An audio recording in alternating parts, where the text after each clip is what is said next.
Hello everyone, welcome to Active Plus Academy. Today is 15th August. আজকের দিনে ভারতবর্ষ তার বহু কাঙ্ক্ষিত স্বাধীনতা পেয়েছিল 200 বছর কলোনিয়াল রুল থাকার পর। 15th August শুধু একটা দিন নয়, একটা ইমোশন, তাই না?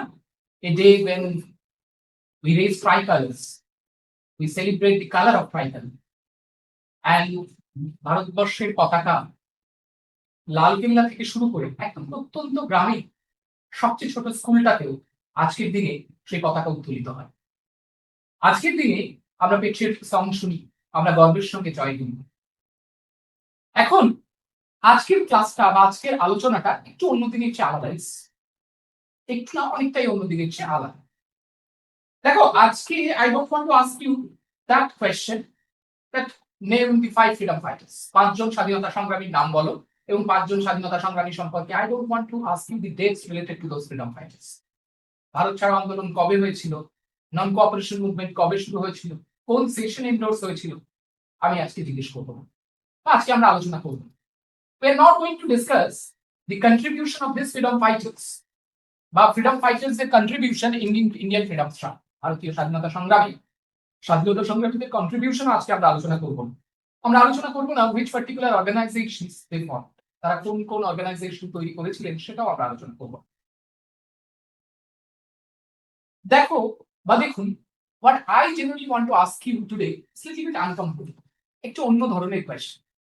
That question is যে এই যে স্বাধীনতা সংগ্রামীরা Mahatma Gandhi, Netaji Subhas Chandra Bose, Sardar Vallabhbhai Patel, Bhagat Singh, actually what did they actually leave behind for us, আমাদের জন্য এরা কি ফেলে গেলে, আজকে আমার এইটা জিজ্ঞেস করতে ভীষণ ইচ্ছে করছে। So the question today is what actually these freedom fighters did leave for us behind. শুধু কি একটা দেশ, অনলি এ কান্ট্রি, না কিছু রেসপন্সিবিলিটি? দেখো, একটা এন্টায়ার জেনারেশন, 200 বছরের কলোনিয়াল হিস্ট্রি, অলমোস্ট 190 বছরের, আমরা যদি 1885 অনওয়ার্ডস মানে কংগ্রেসের এস্টাবলিশমেন্টের পরের সময় থেকেই ধরি, তাহলে ভারতবর্ষের যে দীর্ঘ স্বাধীনতা সংগ্রামের ইতিহাস, তো এন্টায়ার জেনারেশন দে ফট এগেইনস্ট দি ফরেন পাওয়ার, এবং তারা ফরেন পাওয়ারকে ডেথফর্ম করেছে, উৎখাত করে ভারতবর্ষ থেকে বিতাড়িত করেছে।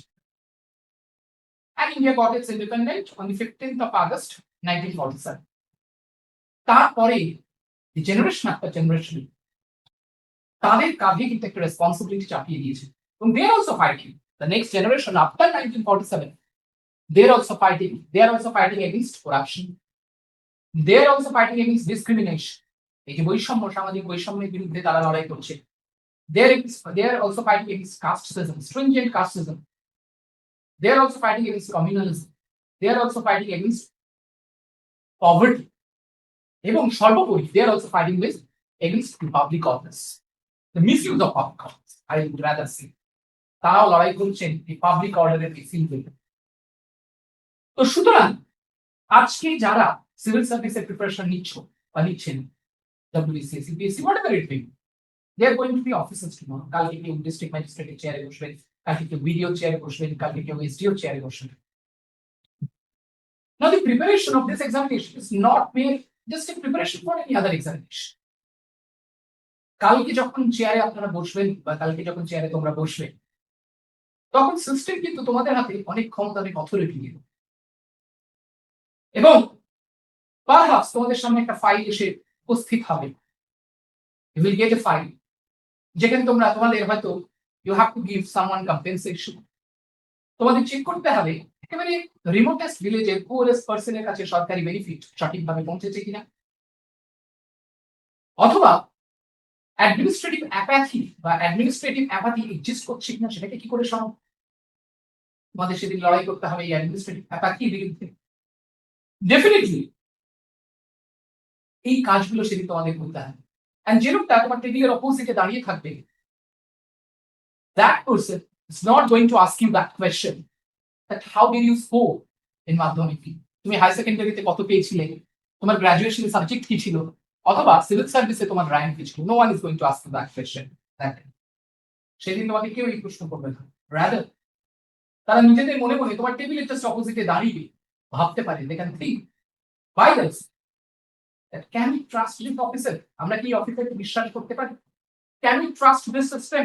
আমরা কি এই সিস্টেমকে বিশ্বাস করতে পারি? আসলে 1947-এর 15ই আগস্ট পলিটিক্যাল ইন্ডিপেন্ডেন্স বা ট্রান্সফার অফ পলিটিক্যাল পাওয়ার সেটা হয়েছিল। কিন্তু স্বাধীনতাকে শুধু রাজনৈতিক ক্ষমতার হস্তান্তরই? Definitely not. আজকে এই আলোচনাটা আমার করতে ভীষণ ইচ্ছে হচ্ছে। স্বাধীনতা কিন্তু at the same time responsibility, values এগুলোর ট্রান্সফার। স্বাধীনতা সংগ্রামীদের বা স্বাধীনতা সংগ্রামীর যে কোর ভ্যালুজ সেগুলো ট্রান্সফারের নামও স্বাধীনতা।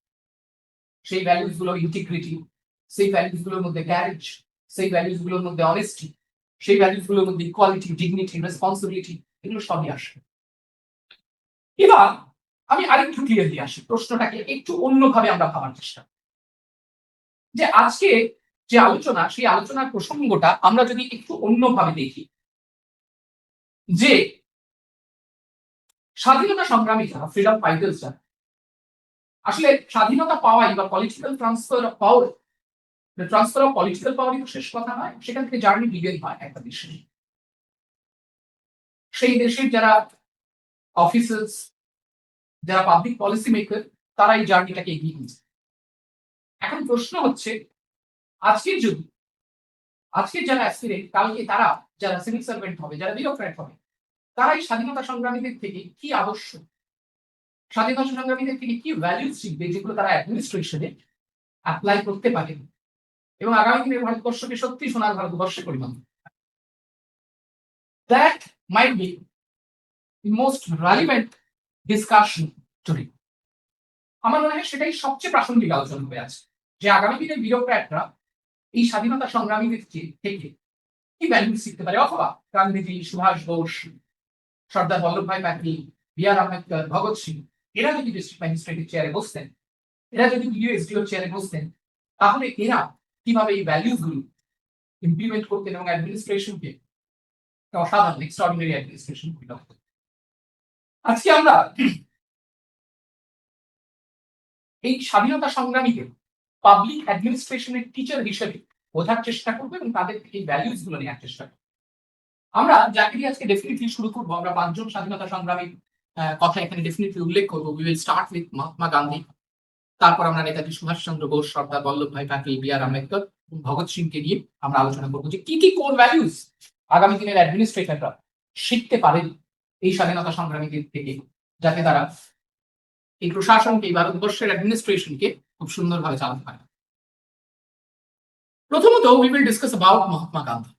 এবং মহাত্মা গান্ধীর কথা মনে পড়লে আমরা, আমাদের যে কথাটা মনে পড়ে, ডেফিনেটলি আমাদের সত্যাগ্রহের কথা মনে পড়ে, আমাদের নন ভায়োলেন্সের কথা মনে পড়ে, আমাদের কুইট ইন্ডিয়া মুভমেন্টের কথা মনে পড়ে, আমাদের দান্ডি মার্চের কথা মনে পড়ে, আমাদের ট্রুথের কথা মনে পড়ে, ট্রুথফুলনেস এর কথা মনে পড়ে। কিন্তু আমি আজকে গান্ধীজির অন্য কয়েকটা ভ্যালুজ নিয়ে কথা বলবো, এবং যেগুলো আজকের অ্যাডমিনিস্ট্রেশনের জন্য ভীষণ গুরুত্বপূর্ণ। আমরা ছোটবেলায় শুনেছিলাম, তোমরাও অনেকে শুনেছো, সেই বিখ্যাত গল্পটা যে গান্ধীজির স্কুলে, গান্ধীজি তখন ছোট স্কুলে পড়ে, গান্ধীজির স্কুলে এক শিক্ষক আসবেন, স্কুল ইন্সপেক্টর আসবেন, এবং স্কুল ইন্সপেক্টর এলেন, এবং স্কুল ইন্সপেক্টর এসে ক্লাসের সমস্ত ছাত্রকে ক্যামেল বানান গান্ধীজি। স্কুল টিচার ছিলেন, স্কুল ইন্সপেক্টরের সঙ্গে স্কুলের শিক্ষকও ছিলেন, এবং তিনি যখন এই এরিয়াটা ঘুরে দেখলেন, তিনি দেখলেন যে ক্লাসটা ঘুরে দেখলেন যে সবাই ঠিক লিখছে কিনা, কারণ স্কুল ইন্সপেক্টরের সঙ্গে না হলে মুখ পড়বে। And when he was visiting, he saw that Gandhi has, Mohandas Karamchand Gandhi has this very ভুল বানান লিখেছেন, এবং শিক্ষক ইশারায় গান্ধীকে বলতেন যে পাশের ছেলের দেখে এই ক্যামেল বানানটা ঠিক করে দিন। গান্ধী করলেন, ভৎসিত হলেন, ইনসাল্টেড হলেন by the teacher and by the inspector. পরে টিচার ভীষণ বকেছিলেন গান্ধীকে। এখানে সবচেয়ে প্রাসঙ্গিক আলোচনাটা আজকে মুখে আসে, that is a versus means. একটা কাজে সাফল্য অর্জন করার জন্য আমি কি অসংখ্যের সাহায্য নেব, হেল্প নেব? That is the biggest question which comes. গান্ধীজিকে আমরা ইন্টিগ্রিটি এবং moral compass, the reflection of integrity এবং মরাল কম্পাস বলি। তো সুতরাং means important না end important? That becomes a very valid question in the present scenario. কোনটা বেশি গুরুত্বপূর্ণ? শেষটা গুরুত্বপূর্ণ না যে পথে শেষটা হচ্ছে সেইটা গুরুত্বপূর্ণ, পথটা গুরুত্বপূর্ণ? I can give you a situation. Suppose তুমি একটি ব্লক ডেভেলপমেন্ট অফিসার। নাও ডিস্ট্রিক্ট ম্যাজিস্ট্রেট একটা গভর্নমেন্ট স্কিম এসছে এবং তোমার ব্লকে 10,000 লোক আছে, 10,000 লোকের কাছে সেই গভর্নমেন্ট স্কিমটা তোমাকে পৌঁছে দিতে হবে। 1 বছর শেষে তুমি দেখলে যে 7,500 লোকের কাছে সেই গভর্নমেন্ট স্কিমটা পৌঁছে গেছে, বাকি 2,500 লোক সেই গভর্নমেন্ট স্কিমের বেনিফিট পায়নি। নাও ডিস্ট্রিক্ট ম্যাজিস্ট্রেট বললেন যে এই যে গভর্নমেন্ট স্কিমটা, এইটা আমাদের ওয়ার্ল্ড ব্যাংকের সঙ্গে কোলাবোরেশন আছে। সো এটা এই গভর্নমেন্ট স্কিমটা আমরা কত ভালো ইমপ্লিমেন্ট করেছি সেটা ওয়ার্ল্ড ব্যাংক দেখবে, সারা পৃথিবীও দেখবে। তোমাকে জিজ্ঞেস করা হলো আপনি কি 100% অ্যাচিভ করতে পেরেছেন? ডিস্ট্রিক্ট ম্যাজিস্ট্রেট জিজ্ঞেস করলেন ভিডিও সাহেব। তুমি বললে না স্যার, 10,000-এর মধ্যে 7,500 লোককে এই স্কিমের সুবিধা আমরা পাইয়ে দিতে পেরেছি। ডিস্ট্রিক্ট ম্যাজিস্ট্রেট বললেন যে 7,500 দেখানো যাবে না, মানে 75% সাকসেস দেখানো যাবে না, বরং তুমি এটা 100% সাকসেস রেট দেখিয়ে পেপার ম্যানিপুলেট করে ওখানে লিখে দাও যে 10,000 লোকের কাছে এই গভর্নমেন্ট স্কিমটা সাকসেসফুলি পৌঁছেছে। নাও অ্যাজ এ ভিডিও তোমার এই মুহূর্তে কি করা উচিত? ওয়ার্ল্ড ব্যাংকের কাছে যাবে বা পেপার ম্যানিপুলেশন সাকসেসফুলি দেখিয়ে দেখানোর জন্য তুমি যে মিনস, যে পথটা নিলে, এইটা 100% সাকসেসফুল এটা দেখানোর জন্য তুমি যে মিনস বা যে পথটা নিলে, সেই পথটা কিন্তু অনেস্ট পথ নয়। এখানে ইন্টিগ্রিটির প্রশ্ন উঠে আসে। তো সুতরাং এখানে কি তুমি এন্ডকে গুরুত্ব দেবে না মিনকে গুরুত্ব দেবে? তুমি কি কাগজপত্রগুলো ম্যানিপুলেট করতে? That becomes a very important question. এবং এখানে অ্যাডমিনিস্ট্রেটরকে দিলেমা চলে আসে। Next come to another important idea of Gandhi, that is going to the people. Gandhiji, throughout his career, his political life, এবং গান্ধীজি বারবার গান্ধীজি সারা দেশ ট্যুর করেছেন। আমরা জানি 1915 উনি ভারতবর্ষে আসেন এবং তারপরে 1915 9 জানুয়ারি, যেটাকে আমরা প্রবাসী ভারতীয় দিবস বলি, উনি ভারতবর্ষে আসার পর সারা দেশ ঘুরে গেল to understand the situation of the people. ভারতবর্ষের মানুষের অবস্থা দেখবার জন্য উনি সারা ভারতবর্ষ ঘুরে গেলেন এবং উনি বারবার বলেছেন, সবাইকে বলেছেন, সে সময় কংগ্রেসের নেতাদের বলতেন, ভবিষ্যৎ অ্যাডমিনিস্ট্রেটরদের বলেছেন, গোয়িং টু দি পিপল, মানুষের কাছে যাও। এখন going to the people, I can give you a situation. ধরো কোন একটা গভর্নমেন্ট ডিপার্টমেন্ট একটা খুব সুন্দর রিপোর্ট বানিয়েছে এবং সেখানে গভর্নমেন্ট ডিপার্টমেন্ট দেখাচ্ছে যে 100% টয়লেট কভারেজ হয়ে গেছে, 100% গভর্নমেন্ট রিপোর্টে দেখা যাচ্ছে, বা তুমি ভিডিও তোমার অফিস স্টাফেরা বানিয়ে তোমায় দিয়েছে, 100% ইলেকট্রিসিটি সেটাও দেখানো হয়েছে এবং 100% বেনিফিশিয়ারি রেজিস্ট্রেশন দেখানো হয়েছে, যে 100% লোকের কাছে টয়লেট পৌঁছে গেছে, 100% লোকের কাছে ইলেকট্রিসিটি পৌঁছে গেছে তোমার ব্লকে। তুমি দেখলে প্রচন্ড খুশি হলে, কিন্তু এখানে অনেকগুলো প্রশ্ন ডেফিনেটলি উঠে আসে।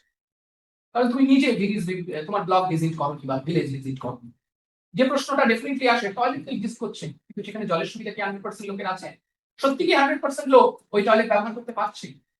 ইলেকট্রিসিটি পৌঁছে গেছে, 100% কভারেজ হয়ে গেছে, কিন্তু সত্যি কি 100% লোক রেগুলার সাপ্লাই অফ ইলেকট্রিসিটি পাচ্ছে? ডেফিনেটলি এগুলো খুব গুরুত্বপূর্ণ। বেনিফিশিয়ারি রেজিস্ট্রেশন 100% হয়ে গেছে, কিন্তু 100% লোক কি সেই সরকারি সুবিধা, প্রকল্পের সুবিধা সঠিকভাবে পাচ্ছে? এটা ততক্ষণ তুমি বুঝতে পারবে না যতক্ষণ তুমি নিজে অঞ্চলগুলো ভিজিট করবে। তো অ্যাডমিনিস্ট্রেশন কিন্তু পেপারের উপর দাঁড়িয়ে। অ্যাডমিনিস্ট্রেশনকে সাকসেসফুল করতে গেলে you have to go to the villages. এই শিক্ষাটা কিন্তু এই going to the villages, going to the people, যেটা গান্ধীজি বারবার বলেছেন, সেটা একজন অ্যাডমিনিস্ট্রেটরকে করতে হবে। আগামী দিনের বিউরোক্র্যাটদের এই ভ্যালুসটা কিন্তু গান্ধীজি থেকে শিখতে হবে, যে ডেফিনেটলি এই ক্ষেত্রে যে 100% যে রিপোর্ট পেশ হয়েছে সেখানে 100% কভারেজ এন্ড 100% এভরিথিং 100% যেটা বলে দেয়া, ডেফিনেটলি এই ক্ষেত্রে the administration succeed in paper but not in reality. কখনো একজন the bureaucrat should never allow the file to become more important than real intelligence. তো সুতরাং going to the people, visiting to the people and understanding their real problems, এই values কিন্তু আমরা গান্ধীজি থেকে শিখতে পারি এবং এর মধ্যে দিয়ে পার্টিসিপেটরি গভর্নেন্সের সাকসেস বা পার্টিসিপেটরি গভর্নেন্সের ধারণা বা পার্টিসিপেটরি গভর্নেন্স আরো প্রাসঙ্গিক হয়ে ওঠে। ডেফিনেটলি গান্ধীজির idea, the Gandhian idea of transparency, Gandhian idea of integrity, আগামী দিনের বিউরোক্র্যাটরা the idea of integrity and moral compass, সেটা গান্ধী থেকেই শিখতে পারে। আমরা সবাই সেই গল্পটা জানি যে একটা পেন চুরি করে পরে গান্ধী আবার এসে কাজ করছেন। তো integrity, honesty, that we can, these values can be learned from Gandhi. এই ভ্যালুস গুলো কিন্তু অবশ্যই গান্ধীজির concept of Sarvodaya, upliftment of the all section of the society, সেটা আগামী দিনের পলিসি মেকার, বিউরোক্র্যাট ডেফিনেটলি সর্বদয়ার ধারণা বা সর্বদয়ার যে কোর ভ্যালুস সেগুলো তাদেরও বহন করা উচিত, সেই রেসপন্সিবিলিটি ডেফিনেটলি তাদেরও বহন করা উচিত। Now, Gandhiji has always talked about the poorest and weakest. আমরা সেই গল্পটা সবাই জানি যে কনস্টিটিউয়েন্ট অ্যাসেম্বলি 1946 যখন তৈরি হচ্ছে তখন জগজীবন রাম বাবু গান্ধীর কাছে এসেছিলেন এবং গান্ধীর আশীর্বাদ দিতে এসেছিলেন যে we are going to the constituent assembly two frame the future constitution of India. Gandhiji Jagjivan Ram বাবুকে বলেছিলেন যে যে আইন তোমরা তৈরি করো, যে সংবিধান তোমরা তৈরি করো, always think about the poorest and weakest. তাদের কি সেই আইনের দ্বারা কোনো সাহায্য হচ্ছে? তাদের মুখটা একবার মনে করো, তাদের কি সেই ল তাদের কি সত্যি সাহায্য করবে? Think about that. তো সুতরাং একজন অ্যাডমিনিস্ট্রেটর যখন সে কোনো পলিসি ইমপ্লিমেন্ট করছে, কোনো পলিসি ফ্রেম করছে, তখন তাকেও বা তারও ভাবা উচিত আগামী দিনের ব্যুরোক্র্যাটদের that weakest and poorest section of the society, whether they will get benefited by that policy, by that implementation. এই ভ্যালুজ কিন্তু আমরা গান্ধীজি থেকে শিখতে পারি। তো this are very important values which we can learn from Gandhiji. এখন বিষয়টা হচ্ছে যে সেই প্রথম প্রশ্নে আমরা চলে যাই। The first question: recall the face of the poorest and weakest man and ask yourself whether the step you contemplate is going to be any use of him. আমি অলরেডি বলেছি। তো সুতরাং আমরা প্রথম যে প্রসঙ্গের অবতারণা করেছিলাম সেখানে আবার একটু পৌঁছই। সেই যে প্রসঙ্গ যে ডিস্ট্রিক্ট ম্যাজিস্ট্রেট, তুমি ভিডিও তোমাকে বলছেন যে এই 75% দেখালে হবে না, এখানে 100% অ্যাচিভমেন্ট দেখাতে হবে। যদি তুমি 100% অ্যাচিভ করতে পারো না, 10,000 লোকের কাছে সেই সরকারি সুবিধা বা বেনিফিটস পৌঁছয় 7,500 লোকের কাছে পৌঁছেছে। Now how to deal with this situation? Lawfully একটি কাজ তোমায় করতে হবে এবং সেই কাজ করতে গিয়ে you are finding that the work is very difficult. There are political pressures from the seniors, pressure from other groups. বিভিন্ন সেকশন থেকে তোমার উপর বিরাট একটা প্রেশার, বিরাট একটা চাপ শুরু। Now what should you do? তুমি কি করবে? Now you need to manage. এখানে যেটা দরকার, যে ভ্যালুজ এর দরকার, যেটা সুভাষচন্দ্র বোসের থেকে আমরা শিখতে পারি, দ্যাট ইজ পেট্রিয়টিজম, দেশপ্রেম। সুভাষচন্দ্র বোসকে বলা হয়েছিল Prince of Patriots, Prince of patriot. So patriotism is a core value. Definitely patriotism যদি থাকে, পেট্রিয়টিজম যেন জিনোইজম না হয়ে যায়, পেট্রিয়টিজম যদি থাকে, ট্রু পেট্রিয়টিজম যদি থাকে, তাহলে ডেফিনেটলি সেই অফিসারের ইন্টিগ্রিটিও থাকবে বলে আমি মনে করি। Now the question is, or now an important idea is, একটা ছোট্ট গল্প বলি এক্ষেত্রে। জার্মান থেকে সাবমেরিন করে সুভাষচন্দ্র বোস জাপানের উদ্দেশ্যে রওনা হলেন এবং উনি যখন জাহাজ পাল্টাবেন, সাবমেরিন পাল্টাবেন, দুটো সাবমেরিনের মধ্যে 1 কিলোমিটার দূর সমুদ্র উত্তাল। জার্মান জাহাজের ক্যাপ্টেন বলছেন যে যাওয়া যাবে না। সুভাষ এই 1 কিলোমিটার রাস্তা কি করে যাচ্ছেন? সমুদ্র উত্তাল এবং জার্মান সাবমেরিন ওদিকে নিয়ে যাওয়া যাবে না, আমি ডুবে যাবে।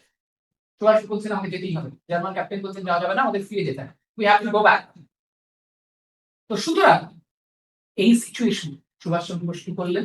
সবাই বলছিলেন ম্যাড সুভাষচন্দ্র বোসকে, যে ম্যাড, উনি আত্মহত্যা করতে যাচ্ছেন, he is going two commit suicide. উনি কারোর কথা গ্রাহ্য না করে ছোট একটা ডিঙি নৌকোয় করে জার্মান জাহাজ থেকে এদিকে জাপানের জাহাজে এসে প্রবেশ। 1 কিলোমিটার রাস্তা উত্তাল সমুদ্রের মধ্যে। Basically this is called courage. এখন আজকের অফিসারদের কাছে ক্যারেজ কি? What is courage? That is a very important question. Courage মানে কি শাউটিং করবে? ক্যারেজ মানে ফাইটিং উইথ দি পলিটিশিয়ানস? না, আজকে অ্যাডমিনিস্ট্রেটিভ ক্যারেজ কিন্তু ওই জিনিস নয়, বা কনস্টিটিউশনাল ক্যারেজ কিন্তু ওই জিনিস নয়। আজকে সিচুয়েশন ডিফারেন্ট। একজন বিউরোক্রেটিক ক্যারেজ কিরকম হবে? একজন বিউরোক্রেটিক ক্যারেজ হবে, it's not shouting on the people, it's not shouting on the staffs, it's not fighting with the politicians, সেগুলো কিন্তু definitely, but it's not fighting with the influential people. আজকের carriage, একজন অ্যাডমিনিস্ট্রেটরের carriage definitely সেটা হবে he understands the law, সে লটা বোঝে, he has evidences, তার কাছে সমস্ত প্রমাণ আছে, he understands institutional procedures, say institutional procedure বুঝলো, and then he acts without any fear. That is known as constitutional carriage. এই কনস্টিটিউশনাল ক্যারেজ বা সাংবিধানিক সাহস কোট আনতে আমি বললাম, এটা আমরা নেতাজি সুভাষচন্দ্র বোসের থেকে শিখতে পারি।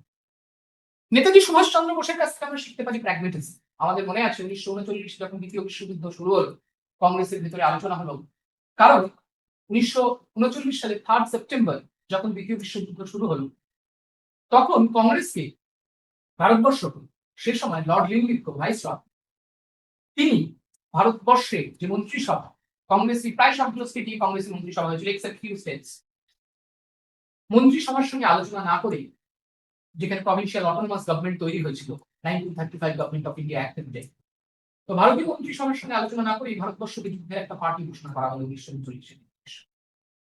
Now Congress has to decide what should they do, what will be their stand.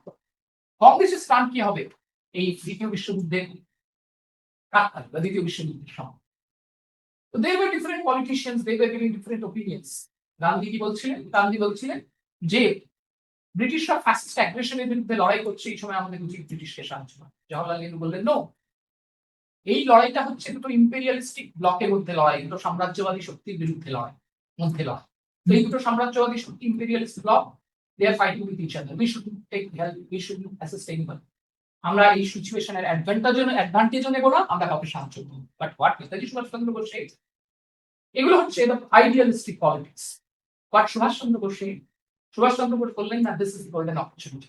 এটা দুটো ইম্পেরিয়ালিস্টিক ব্লক, তারা লড়াই করছে তাদের কলোনিগুলোকে ঠিক রাখার জন্য বা আরো কলোনি ক্যাপচার করার জন্য। এখানে কেউ গণতন্ত্রের জন্য লড়ছে না। যদি গণতন্ত্রের জন্য লড়তো, স্বাধীনতার জন্য লড়তো, তাহলে সেই স্বাধীনতা ব্রিটিশ কেন ভারতবর্ষকে দিয়েছিল? তো সুতরাং the idea here is a different idea. হচ্ছে এখানকার যে আইডিয়া, এখানকার যে ধারণা, ডেফিনেটলি সেই ধারণা হচ্ছে এই অবস্থায় ব্রিটিশকে আমাদের একটা আলটিমেটাম দেওয়া উচিত যে 6 মাসের মধ্যে leave India, otherwise we will start civil disobedience. This is called pragmatism. Situation বুঝে ডিসিশন নেওয়া। আজকের অ্যাডমিনিস্ট্রেটরদের এই প্র্যাগমেটিজম ইজ ভেরি ইম্পর্টেন্ট। সুন্দরবনের একজন ডিএম এবং দার্জিলিং এর একজন ডিএম, অথবা একই অপরাধ, হয়তো খুব বড় অপরাধ নয়, একই অপরাধ বা ছোট্ট একটা চুরি, একজন বৃদ্ধ 80 পর বৃদ্ধ বা 80 চেয়ে বেশি বয়স বৃদ্ধ যিনি নুয়ে গেছেন, তিনি অত্যন্ত খুব প্রয়োজনে পড়ে ঠেকায় পড়ে করেছেন, আর একজন ইয়াং যুবক যারটা করার কথা নয় সে করেছে। দুটো ক্ষেত্রেই ল তো একই, ল একই, ল ইউনিফর্মিটি আছে। দুটো ক্ষেত্রেই কি ল একইভাবে প্রয়োগ করা হবে, ইমপ্লিমেন্টেশন কি একইভাবে হবে? এখানে অ্যাডমিনিস্ট্রেটিভ কম্প্যাশনের কথা চলে আসে, প্র্যাগমেটিজমের কথা চলে আসে। তো সুতরাং ডেফিনেটলি এই pragmatism in leadership, in administration, এটা আমরা কিন্তু সুভাষচন্দ্র বোসের কাছ থেকে শিখতে পারি।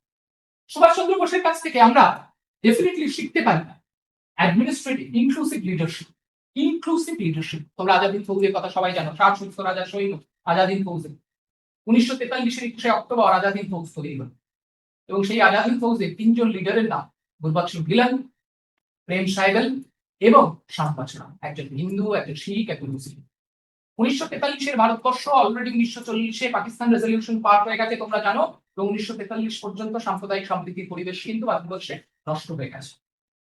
হিন্দু মুসলিম আর কাঁধে কাঁধ থেকে প্রায় লড়াই করছে না, যদিও ভারত ছাড়ো আন্দোলনে আমরা অনেকটাই তার ব্যতিক্রম দেখি। কিন্তু সেই সময় দাঁড়িয়ে, যে সময় ভারতবর্ষের সাম্প্রদায়িক সম্প্রীতির পরিবেশ নষ্ট হয়েছে, in India we can see the disruption of communal harmony rather communal violences. সেই সময় দাঁড়িয়ে বিদেশের মাটিতে শিখ, হিন্দু, মুসলিম তাদের এক জায়গায় করে একটা সৈন্যবাহিনী, একটা সরকার গড়ে তোলা, আজাদ হিন্দ সরকার। এবং সেই সরকার is fighting against all the odds, ব্রিটিশের বিরুদ্ধে লড়াই করছে। এখন এখানে এই আলোচনা ভীষণ প্রাসঙ্গিক, ইট বিকামস ভেরি কনটেক্সচুয়াল, যে আজকের অ্যাডমিনিস্ট্রেটরদের এই ইনক্লুসিভ লিডারশিপের ধারণা সবার আগে শিখতে হবে। আজকের আগামী ব্যুরোক্র্যাটরা definitely they will learn this core value from Netaji Subhas Chandra Bose. যখন তার টেবিলের অপোজিটে কেউ দাঁড়িয়ে আছেন, সেই ব্যুরোক্র্যাট ভাববেন তিনি তার অঞ্চলের একজন সিটিজেন, তার জুরিসডিকশনের একজন সিটিজেন। তিনি তাকে তার রিলিজিয়ন দিয়ে, তার পলিটিক্যাল রং দিয়ে, অ্যান্ড ডেফিনেটলি তার কাস্ট দিয়ে বিচার করবেন। ইভেন তার অফিসেও ওই কাজ করবেন না একজন ভবিষ্যৎ ব্যুরোক্র্যাট বা একজন ব্যুরোক্র্যাট। সুভাষচন্দ্র বোসের থেকে আমরা অবশ্যই শিখতে পারি দি কনসেপ্ট অফ উইমেন এম্পাওয়ারমেন্ট। আজকে ভারতীয় সেনাবাহিনীতে মহিলাদের এন্ট্রি রয়েছে। They are also flying the fighter jets. কিন্তু ভাবো 1943 ভারতবর্ষ, 1943 পৃথিবী, দ্যাট ওয়াজ কমপ্লিটলি ডিফারেন্ট। এবং সেই সময় নেতাজি সুভাষচন্দ্র বোস আজাদ হিন্দ ফৌজে ঝাঁসির রানী ব্রিগেড বলে মহিলা ব্রিগেড তৈরি করেছে। একদম ফেনোমেনাল, একদম এক্সেপশনাল একটা কাজ। ছেলেদের সঙ্গে মেয়েরাও কাঁধে কাঁধ রেখে ব্রিটিশের বিরুদ্ধে যুদ্ধ করবে। এখানে কিন্তু ছেলে মেয়ের ইকুয়ালিটি এস্টাবলিশ হয়েছিল, প্রতিষ্ঠা হয়েছে। Definitely that was A phenomenal, অসাধারণ একটা এক্সট্রাঅর্ডিনারি। যখন ভারতবর্ষে সুভাষচন্দ্র বোস তার তরুণের স্বপ্নেও বারবার বলেছেন যে আমাদের দুটো পা, একটা পুরুষ একটা মহিলা, একটা পা যদি আমাদের খোঁড়া হয় তাহলে আমরা খুব তাড়াতাড়ি এগিয়ে যেতে পারবো। এবং সেটা শুধু তরুণের স্বপ্নে বলেননি, আজাদ হিন্দ ফৌজে সেটা তিনি করিয়ে দেখেছেন। ঝাঁসির রানী ব্রিগেড কিন্তু জওহরলাল নেহরু ব্রিগেড, গান্ধী ব্রিগেডের সঙ্গে কাঁধে কাঁধ লাগিয়ে ব্রিটিশের সঙ্গে লড়াই করছে। So this idea of women empowerment, কোনো অফিসার তার অফিসের মহিলা স্টাফকে নজরে দেখবেন না, তার অফিসের মহিলা স্টাফকে অন্য পুরুষ স্টাফ থেকে ডেফিনেটলি একটু ছোট ভাববেন না। সেই কোর ভ্যালুস, সেই শিক্ষা, সেই 1943 রাজা ফৌজ বা নেতাজি তরুণের স্বপ্ন থেকে আমরা পেতে পারি। So these are very important. These values we can learn from Netaji Subhas Chandra Bose. Next, ধরো আমি একটা সিচুয়েশন বলবো। The situation is তুমি সাহসের সঙ্গে কোনো জায়গায় একটা ইলিগাল এনক্রোচমেন্টের বিরুদ্ধে তুমি একটা ডিসিশন দিলে, বা তুমি কোনো ইনফ্লুয়েন্সিয়াল পার্সনের বিরুদ্ধে ডিসিশন দিলে। নাও দি প্রবলেম ইজ, যে মুহূর্তে তুমি এই ডিসিশন গুলো দিলে, influential person definitely they will start propaganda against তোমার বিরুদ্ধে। সোশ্যাল মিডিয়া থেকে শুরু করে তোমার বিরুদ্ধে বিভিন্ন জায়গায় বিভিন্ন রকমের উৎসাহ রটানো থেকে শুরু করে বিভিন্ন প্রোপাগান্ডা শুরু হয়ে গেল। And you know, the influential person are generally influential. You have political patience as well. আমরা এক্ষেত্রে অনেক নামই জানি। আমরা এক্ষেত্রে সঞ্জীব চতুর্বেদীর নাম জানি, অশোক খেমকার নাম জানি, ইভেন বালি মাফিয়া স্যান্ড মাইনিং এর ক্ষেত্রে দুর্গা শক্তি নাগপালের নাম জানি। তো এই সময় তোমাকে ভীষণ আনপপুলার করে দেওয়ার চেষ্টা হলো by taking this mediums, social media থেকে শুরু করে এই সমস্ত পথের মধ্যে দিয়ে তোমাকে ভীষণ আনপপুলার করে দেওয়ার চেষ্টা। Now what will you do? তুমি কি বলে ছেড়ে দিই ব্যাপারটা, এত ঝামেলা, আনপপুলার আমি হব না, রাদার এই কাজ করে লাভ নেই। Even your seniors are also suggesting you don't do this. এখানে তো ক্যারেজ দরকার, কিন্তু আরেকটা এক্সট্রা ডাইমেনশন চলে আসলে তুমি ভীষণ আনপপুলার হয়ে যাচ্ছ, লোক তোমায় খারাপ বলছে। Now here Sardar Vallabhbhai Patel comes. He has always talked about the duty over popularity. তিনি বারবার বলছেন কোন অ্যাডমিনিস্ট্রেটর, কোন public policy maker, he has not come to his position only to become popular. So duty comes first. সবার আগে duty. এই কথা কিন্তু সর্দার বল্লভভাই প্যাটেল আমাদের বারবার স্মরণ করাচ্ছে। একজন অফিসারের কাছে বা একজন অফিসারের ক্ষেত্রে duty comes before popularity. You have not become a civil servant to become popular. You have become civil servant to perform your duties. Sardar Vallabhbhai প্যাটেলের সবচেয়ে বড় কন্ট্রিবিউশন গুলোর মধ্যে একটা integration of the princes states.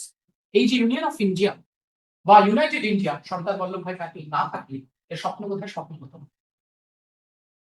Sardar Vallabhbhai Patel here to the policy of fact and stick, যেখানে দরকার সেখানে policy অ্যাকশনের মধ্যে দিয়ে ডেফিনেটলি তিনি সেই প্রিন্সেস স্টেটকে ভারতবর্ষের সঙ্গে ইন্টিগ্রেট করেছেন। কোথাও উইথ সার্টেন ট্রিটিস ভারতবর্ষের সঙ্গে ইন্টিগ্রেট হয়েছে সেই প্রিন্সেস স্টেট। তো জেনারেলি এখানেও প্র্যাগমেটিজম, এখানেও সাবজেক্ট বেসড অ্যাপ্রোচ আমরা সর্দার বল্লভভাই প্যাটেলের মধ্যে থেকে দেখি। তো এই যে ইন্টিগ্রেশন, এই যে ইউনাইটেড ইন্ডিয়া কনসেপশন, ভারতবর্ষ অখণ্ড, এখানে কোনো রিজিয়নালিজম বা আঞ্চলিকতাবাদ প্রমোট হবে না, আঞ্চলিকতাবাদের কোনো স্থান সিভিল সার্ভিসে থাকবে না, সে ভ্যালুজও কিন্তু আমরা সর্দার বল্লভভাই প্যাটেল থেকে শিখি। And that's a very important value. আজকে আমি বাঙালি, আমি মারোয়ারি, আমি উড়িয়া, আমি Marathi, this are not important. Important thing is যে আমরা Indian. Yes, we have diversity, and diversity can be our strength if we implement it properly, if we use it properly. তাই না?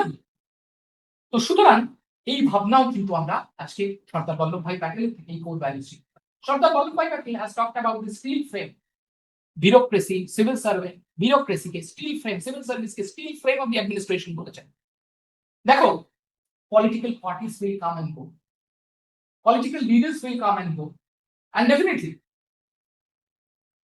Political পার্টিজও চেঞ্জ হবে, কিন্তু যেটা কন্টিনিউ করবে সেটা হচ্ছে administrative mission, and you are the part of that administrative mission. সেই অ্যাডমিনিস্ট্রেটিভ মিশনারিকে যদি স্টিল ফ্রেম বানাতে হয়, তাহলে you have to be politically neutral, you have to be professionally competent, and you should have constitutional loyalty.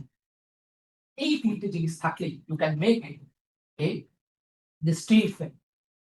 সুতরাং যে values আমরা সর্দার বল্লভভাই প্যাটেল থেকে শিখতে পারি সেটা ইউনিয়ন অফ ইন্ডিয়া, ভারতবর্ষের কিভাবে রিজিনালিটিকে প্রমোট না করে উই অ্যাজ এ হোল একটা অখণ্ড দেশে, প্রতিনিধি একটা অখণ্ড দেশে আমরা সিটিজেন, সেই ভাবনা। Even duty comes first, even duty comes over the popularity, সেই কোর ভ্যালুতে কিন্তু আমরা সর্দার বল্লভভাই প্যাটেল থেকে আগামী দিনের অ্যাডমিনিস্ট্রেটররা শিখতে পারি। এবং definitely institution before individual interest. এবার চলো আরেকটা একটু জটিল ভাবনা, জটিল সিচুয়েশন আমরা একটুখানি দেখি। আরেকটা জটিল অ্যাডমিনিস্ট্রেটিভ রিলেশনস। ধরো এমন একটা সময় যখন কমিউনাল ভায়োলেন্স শুরু হয়ে গেছে, মিডিয়া, প্রেস সবাই কনস্টিটিউশনকে একটা ডিফারেন্ট ডাইরেকশনে নিয়ে চলে যাচ্ছে। একটা পার্টিকুলার কমিউনিটি বলছে ওই কমিউনিটির সবাইকে অ্যারেস্ট করো, ওই কমিউনিটি বলছে এই কমিউনিটির সবাইকে অ্যারেস্ট করো। There are government pressures, political pressures, not government pressures, there are political pressures. তখন তুমি কি করবে? তোমার আপাত দৃষ্টিতে মনে হচ্ছে হ্যাঁ, পপুলার ওপিনিয়ন যখন ওদের অ্যারেস্ট করো, তাহলে ওই পুরো কমিউনিটিটাকে চলো অ্যারেস্ট করা। That is the popular opinion. Should you go by the popular opinion? Here comes the conception of constitutional morality. It's a very important conception. এই কনস্টিটিউশনাল মরালিটির কথা যিনি বলেছিলেন তিনি B.R. Ambedkar, Dr. B.R. Ambedkar. He talked about constitutional morality. What is constitutional morality? Constitutional morality মানে হচ্ছে profound commitment towards the core value and spirit of the constitution, rather finding the literal text of the constitution. Constitution এর শুধু literal meaningটা বের না করে constitutional spirit, constitutional core values এর উপর profound commitment কেই বলা হয় constitutional morality. So in this situation, popular opinion যাই হোক, একজন civil servant, he should go by the constitutional morality. He should afford the constitution. তিনি কিভাবে ভাববেন? এই কনস্টিটিউশনাল মরালিটির কনসেপশন B.R. আম্বেদকর যেভাবে দিয়েছেন, যেভাবে কনস্টিটিউশনাল মরালিটির কথা B.R. আম্বেদকর বলেছেন, definitely you will think in the same fashion. তিনি ভাববেন যে আগে ইনভেস্টিগেশন হোক, প্রপারলি ব্যাপারটা বুঝি, প্রপার এভিডেন্স আসুক, then I will take action. Otherwise whatever popular opinion কিছু বললেই সেটা অ্যাকশন নিতে হবে না। You will try to afford the constitution. এই কনস্টিটিউশনাল মরালিটি কেস আমরা জানি যে ভারতবর্ষের সংবিধান যখন আসে তখন তখন আনটাচেবিলিটি ওয়াজ देयर। এই কনস্টিটিউশনাল মরালিটির সাহায্য নিয়ে আর্টিকেল 17 অনুযায়ী untouchability was banned. So this idea of constitutional morality where each and every civil servant, each and every bureaucrat যারা তোমরা আগামী দিনের বিউরোক্র্যাট হবে, definitely they should think about and they should have profound commitment to the core values and spirit of the constitution. এই values এছাড়া B.R. আম্বেদকরের লড়াই for the distressed classes, সেটা আমাদের উদ্বুদ্ধ করে। আজকের একজন বিউরোক্র্যাটকে ভাবতে হবে কোন অংশই যেন পিছিয়ে পড়া না হয়, সবার জন্য সমানভাবে ভাবতে হবে। Everyone is equal to. কোন রকম সামাজিক বৈষম্য কিন্তু একজন সিভিল সার্ভেন্ট করতে পারবেন না। That four values we can learn from B.R. Ambedkar. And finally we will talk about Bhagat Singh. Bhagat Singh এর কথা মনে পড়লেই আমাদের যে কথা মনে পড়ে সেটা definitely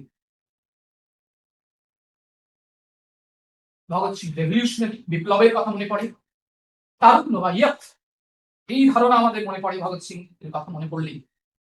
and definitely Bhagat Singh মনে পড়লে আমাদের স্যাক্রিফাইসের কথা মনে পড়ে, আমাদের ক্যারেজের কথা মনে পড়ে। তো আমরা এতক্ষণ পর্যন্ত ডেফিনেটলি আমরা ইন্টিগ্রিটি, মরাল কম্পাস এগুলো শিখলাম গান্ধীজির কাছ থেকে। আমরা শিখলাম how to gain courage, what is constitutional courage, how to be pragmatic, how to give inclusive leadership, women empowerment Subhas বসুর থেকে, নেতাজি সুভাষচন্দ্র বোসের থেকে। আমরা ডিউটিকে সবার আগে সেই কোর ভ্যালুস শিখলাম ডেফিনেটলি আমরা সর্দার বল্লভভাই প্যাটেলের থেকে। এবং রিজিওনালিটিকে প্রমোট করবো না, আমরা ইন্ডিয়ার ইউনিটিকে প্রমোট করবো, সে ভাবলাম শিখলাম আমরা সর্দার বল্লভভাই প্যাটেল। এন্ড ডেফিনেটলি আমরা কনস্টিটিউশনাল মরালিটি, যে কনস্টিটিউশনকে আমরা আপহোল্ড করবো, সেটা শিখলাম B.R. Ambedkar. This are very important core values which a civil servant should have. এখন প্রশ্ন এখানে ভীষণ ইম্পর্টেন্ট এবং রেলিভেন্ট প্রশ্ন, যে এগুলো সব কোর ভ্যালুস দিয়ে তুমি চেয়ারে বসে তুমি ডিস্ট্রিক্ট ম্যাজিস্ট্রেট হলে তুমি ভিডিও করবে, is that the end of everything? না, একজন সিভিল সার্ভেন্টকে কন্টিনিউয়াসলি ইভলভ করতে হবে এবং that lesson we can learn from Bhagat Singh. Bhagat Singh বিপ্লবী, ভগৎ সিং এর স্যাক্রিফাইস, কিন্তু একটা দিক যেটা আজকে আমি আলোচনা করব, Bhagat Singh as a thinker and reader. Bhagat Singh প্রচুর পড়াশোনা করেছেন, Marx, Lenin, Maxim Gorky, Charles Darwin, Rousseau, Russell, Charles Dicken, everything. একটা অসাধারণ এক্সট্রাঅর্ডিনারি পড়াশোনা ছিল ভগৎ সিং। এবং ভগৎ সিং একটা থিঙ্কার। সেই বিখ্যাত বইটার কথা মনে করো, why I am an atheist. এই বইটাতে ভগৎ সিং বারবার দেখাচ্ছেন, বারবার জিজ্ঞেস করছেন যে আমি কেন অ্যাথিস্ট, এবং প্রশ্ন করছে, একটা প্রশ্নের উত্তর দেওয়ার চেষ্টা করছে। তাহলে Bhagat Singh as a thinker and specially as a leader, সেই অ্যাসপেক্টটা আজকে আমি তুলে ধরব। আজকে যারা অ্যাডমিনিস্ট্রেটর, ধরো আজ থেকে 25 বছর আগের যারা অ্যাডমিনিস্ট্রেটর, তারা তো ভাবতে পারেনি আর্টিফিশিয়াল ইন্টেলিজেন্স আসবে এবং সেটা অ্যাডমিনিস্ট্রেশনের একটা ইম্পর্টেন্ট, সেটা একটা খুব ইম্পর্টেন্ট সোসাইটাল ডাইমেনশন ক্রিয়েট করবে। তারা তো কখনো ভাবেননি সাইবার ক্রাইম নামক বস্তু আসবে বা এটা হতে পারে। তো সুতরাং প্রত্যেক সিভিল সার্ভেন্ট আগামী দিনে যারা বিউরোক্র্যাট তোমরা হবে, চেয়ারে বসার পর that is basically the beginning of the journey after clearing the examination. You should keep yourself involved. এবং সেই শিক্ষা কিন্তু আমরা ভগৎ সিং এর থেকেই শিখতে পারি। ডেঞ্জার অফ স্টপিং লার্নিং, একটা ব্যবস্থায় যদি প্রত্যেকটা বিউরোক্র্যাট যদি লার্নিং স্টপ করে দেয়, ডেফিনেটলি তারা কিন্তু একটা স্থবির সিস্টেমের জন্মই দেবে। সেই সিস্টেম কিন্তু একটা দিন পরে গিয়ে মুখ থুবড়ে পড়বে। তো so far what we have learned, definitely আমরা যে জিনিসগুলো শিখলাম সেগুলো গান্ধীজির থেকে ইন্টিগ্রিটি শিখলাম, মেন্স ভার্সেস এন্ড, সুভাষ বোসের থেকে আমরা কমিউনাল হারমোনির conception, pragmatic decision, courage, decisive action শিখলাম, ন্যাশনাল ইন্টিগ্রেশন, স্টিল ফ্রেম এবং ডিউটি কামস ফার্স্ট সেই ধারণা আমরা শিখলাম সর্দার বল্লভভাই প্যাটেলের থেকে। আম্বেদকরের থেকে আমরা কনস্টিটিউশন মরালিটির কথা, কনস্টিটিউশন মরালিটি মানে কনস্টিটিউশন মরালিটিতে আছে rule of law, due process, equality before the law, rights, এই সমস্ত ধারণা আমরা শিখলাম আম্বেদকরের থেকে এবং ভগৎ সিং এর থেকে। অবশ্যই এটাকে আমি বলবো ইন্টেলেকচুয়াল ক্যারেজ।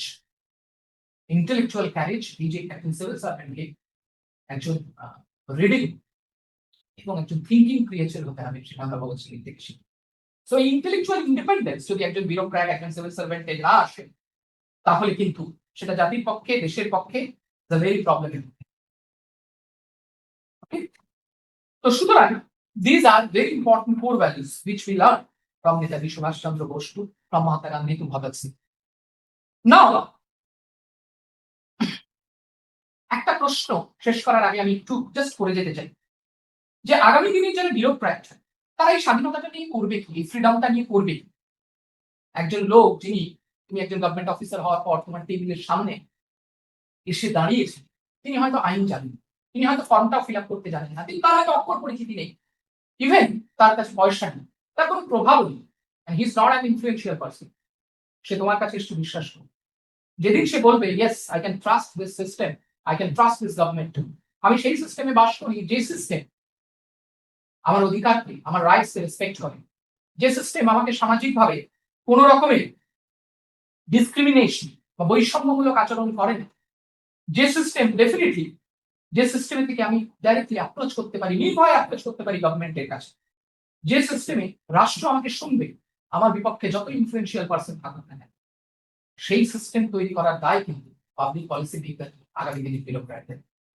তো সুতরাং একটা ফাইনাল কথা বলে আমি শেষ করব, সেটা হচ্ছে আজ থেকে 10 বছর পর নিজেকে কল্পনা করো, ভুলে যাও আপাতত এই মুহূর্তে জন্য, সেটা ভাবতেই হবে, ভুলে যাও প্রিলিমসের কথা, ভুলে যাও মেন্সের কথা, ভুলে যাও ইন্টারভিউর কথা।